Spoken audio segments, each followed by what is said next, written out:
ગુજરાતના એક નાના ગામમાં રમેશભાઈ નામના ખેડૂત રહેતા હતા.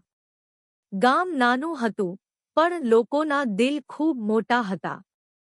રમેશભાઈ ખૂબ મહેનતુ અને ઈમાનદાર માણસ હતા. તેઓ રોજ સવારના 5 વાગે ઉઠી જતા. પહેલા ભગવાનને પ્રાર્થના કરતા અને પછી પોતાના ખેતરમાં કામ કરવા નીકળી જતા. રમેશભાઈ પાસે ઘણું મોટું ખેતર નહોતું. માત્ર 5 એકર જમીન હતી. પણ એ જમીન જ એમનું જીવન હતું. એમાં જ એમના સપના વસતા હતા. એમની પત્ની ગીતાબેન અને 2 બાળકો મનુ અને રીના, તેમનો આખો પરિવાર આ ખેતર પર નિર્ભર હતો. એક વર્ષ એવું આવ્યું કે વરસાદ બહુ ઓછો પડ્યો. ગામના બધા ખેડૂત ચિંતામાં પડી ગયા. પાક સુકાઈ જવાની ભીતિ હતી. ઘણા લોકોએ ખેતી છોડી દેવાનો વિચાર કર્યો. પણ રમેશભાઈએ હિંમત નહોતી હારી. તેમણે વિચાર્યું, જો હું મહેનત કરતો રહીશ તો ભગવાન પણ મારી મદદ જરૂર કરશે. એમણે ખેતરમાં ટપક સિંચાઈ લગાવવાનું નક્કી કર્યું. ગામના લોકો હસ્યા, અરે રમેશ, એટલો ખર્ચ કેમ કરે છે? વરસાદ જ નથી તો પાક કેવી રીતે ઉગશે? પણ રમેશભાઈએ કોઈની વાત પર ધ્યાન ન આપ્યું. તેઓએ લોન લીધી, નવી પદ્ધતિ શીખી અને ખેતરમાં નવી રીતે બીજ વાવ્યા.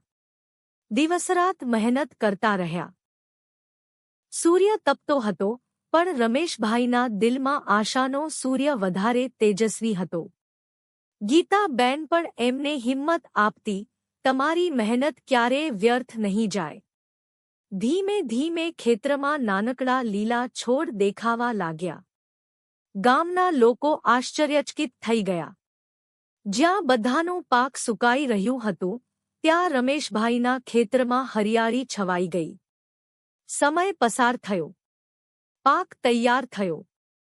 બજારમાં એ પાકને ખૂબ સારો ભાવ મળ્યો.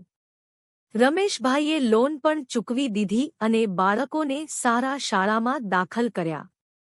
એક દિવસ ગામના સરપંચે બેઠક બોલાવી.